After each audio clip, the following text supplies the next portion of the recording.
श्रुति का व्यवहार अपनी सास के प्रति बिल्कुल अच्छा नहीं था। वो अपनी सास को सिर्फ घर पे बोझ ही समझती थी। इतना राशन लाना पड़ा इस महीने, पैसे आते हैं हाथ में और चले जाते हैं, और ऐसे में आपकी माँ के खर्चे अलग। ऐसा कितना खर्चा करवा देती है माँ, हैं? और वैसे भी तुम तो कमा नहीं रही हो ना। आखिर तुमने बोल ही दिया ना कि मैं पैसे नहीं कमा रही हूँ। दिखा ही दी मुझे मेरी औकात, जता ही दिया ना कि मैं किसी काम में नहीं आती हूँ। अरे तुम गलत समझ रही हो। मेरा कहने का मतलब था कि तुम हर बात का इल्जाम माँ पर मत लगाया करो ना। तभी बगल के कमरे से माँ आ जाती है। अरे बेटा, इतना तेज बोल के मत लड़ो, बाहर वाले सुन लेंगे। माँ जी, सुनने दीजिए उनको भी। उन्हें भी तो पता चले कि आपकी वजह से घर में पति पत्नियों के बीच में कैसी लड़ाइयाँ होती हैं। अरे बहू, मेरी वजह से? मैंने तो तुम दोनों को कभी ये नहीं दिखाया कि मेरे लिए लड़ो। माँ आप जाइए यहाँ से, मैं बात कर रहा हूँ ना। लेकिन बात तो मेरी हो रही है ना, तो मुझे तो बोलना ही पड़ेगा। बताओ बहू, क्या दिक्कत है तुम्हें मुझसे? अरे घर छोटा है, जगह कम है, यश की तनख्वाह भी तो लाखों में नहीं है। अब आपका एक्स्ट्रा खर्चा उठाना मुश्किल हो रहा है। माँ जी, आप यश के छोटे भाई के यहाँ चले जाइए ना कुछ महीने। एक्स्ट्रा खर्चा? अरे माँ है मेरी, हमने किसी को पनाह थोड़ी ना दी है। एक्स्ट्रा खर्चा क्या होता है? जब हमको चाइनीज खाना होता है तो माँ के लिए भी सूप मंगवाना पड़ता है, ये एक्स्ट्रा खर्चा है।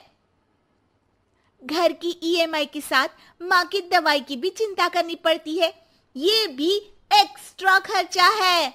माँ को रोज कोई ना कोई बीमारी होती रहती है। इसी डर से हम कार नहीं खरीद रहे कि हॉस्पिटल में पैसे लग गए तो कहाँ से आएंगे। और खाने पीने कपड़े इधर उधर के खर्चे तो जोड़ भी नहीं रही हूँ मैं। अरे ये सब तो मैंने यश के लिए भी किया है, मैंने तो ऐसे उंगलियों पे हिसाब नहीं रखा। लो, आपने भी जता दिया ना। अरे आप थोड़े दिन किसी रिश्तेदार के यहाँ क्यों नहीं चली जाती? खर्चा भी बचेगा और घर में शांति भी रहेगी। यश श्रुति की ये बात सुन के गुस्से से आग बबूला हो जाता है। चुप हो जाओ श्रुति, बहुत हो गया तुम्हारा। मेरी माँ है वो, और उनका अधिकार इस घर पे हम दोनों से भी ज्यादा है। और खर्चे बचाने की इतनी ही पड़ी है तो तुम खुद क्यों नहीं चली जाती अपने मायके? घर में शांति तो तुम्हारे जाने से भी हो सकती है। श्रुति ने ये नहीं सोचा था कि यश कभी उससे इतनी तेज आवाज में इस तरह से बात करेगा। अपनी सास के सामने यश ने उससे इतनी बेरुखी से बर्ताव किया कि श्रुति ने सोच लिया कि वो अब अपने मायके चली ही जाएगी। अगले दिन जब यश ऑफिस गया हुआ था, उस वक्त श्रुति वहां से मायके चली गई। माँ, कैसी हो? अरे बहू के राज में जी रही हूँ बेटा, अच्छी ही हूँ। तू बता, अचानक कैसे आ गई? अरे सास से खिटपिट हो गई। मैं थोड़ी देर वहां नहीं रहूंगी घर में तो अकल ठिकाने पे आ जाएगी उनकी। हाँ हाँ, जितना रुकना है रुको, आप ही का तो घर है। अरे भाभी कैसी हो? दिखी ही नहीं तब से।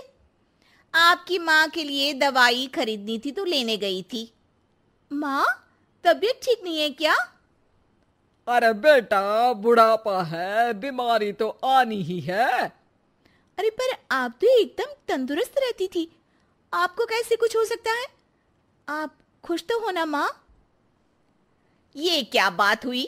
खुशी तो रखते हैं, कोई रुलाते थोड़ी ना है आपकी माँ को। हाँ बेटा, खुश ही हूं। माँ ये कहते हुए जरा भी खुश नहीं थी। थोड़े दिन श्रुति वहां रुकती है।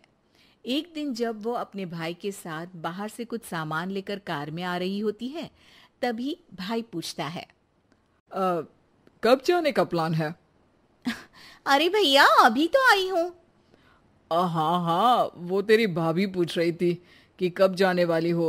मतलब जाने से पहले बता दोगी तो अच्छा रहेगा, हम तैयार रहेंगे। एकदम जाओगी तो बुरा लगेगा ना। हाँ भैया, बता दूंगी भैया।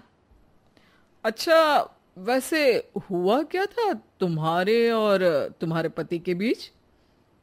हमारे बीच कोई लड़ाई नहीं हुई थी भैया, वो तो सास की वजह से लड़ाई हुई, इसलिए आना पड़ा।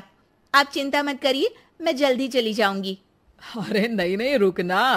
अरे तू घर में है तो शांति भी रहती है। क्या मतलब? अरे मत पूछ श्रुति, आए दिन माँ और तेरी भाभी में नोक झोंक चलती ही रहती है। तेरी भाभी का कहना है कि माँ का खर्चा बहुत होता जा रहा है घर में। अब माँ की क्या गलती है? बीमारी किसी से पूछ के थोड़ी ना आती है। तेरे सामने वो कुछ नहीं बोल रही है, तेरे जाते ही माँ को ताने मारने लगेगी। और आप कुछ नहीं बोलते? मैं बोलूंगा तो मायके चली जाएगी गुस्से में। श्रुति ये जवाब सुन के चुप हो जाती है। उसे एहसास होता है जैसे ये उसकी भाभी की नहीं, उसी की बात हो रही है। पर भैया, आपकी तो इतनी अच्छी जॉब है, पैसों की कोई दिक्कत नहीं है, फिर भाभी को क्या दिक्कत है? अरे किसी को पालने के लिए मन में प्यार होना चाहिए श्रुति। जेब का पैसा भी जरूरी होता है, लेकिन नियत हो तो कम में भी खुश रहा जा सकता है। श्रुति उसके बाद कोई सवाल नहीं करती है और जाके सीधे अपने भाभी से कहती है, भाभी, आप माँ को अच्छे से नहीं रखती हो। भैया इतना कमाते हैं, फिर भी आप माँ को सिर्फ इसलिए ताने मारती हो क्योंकि उनकी बीमारी के कारण घर से पैसा जाता है। आपको मेरी माँ से लड़ना नहीं चाहिए भाभी। अच्छा, तुम इतनी समझदार हो तो अपनी सास से क्यों लड़के आई हो?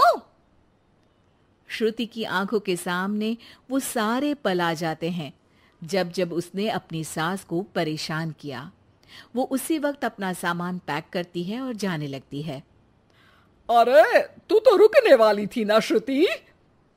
जाना पड़ेगा, सासू माँ बीमार रहती है, उनका ध्यान रखूंगी माँ। अरे पर तू तो उनसे लड़के आई है ना। माँ, मैं ये सोच के आई थी कि मेरे बिना उनकी अकल ठिकाने आ जाएगी पर मेरी ही अकल ठिकाने आ गई, और मैं अपनी सास का ध्यान रखूंगी तभी तो अपनी भाभी को ये बोल पाऊंगी कि वो भी अपनी सास का ध्यान रखा करे। श्रुति को कोई नहीं रोकता। वो वापस अपनी सास के पास चली जाती है। अब श्रुति और उसकी सास कम चीजों में ही ज्यादा खुशी के साथ रहने लगते हैं।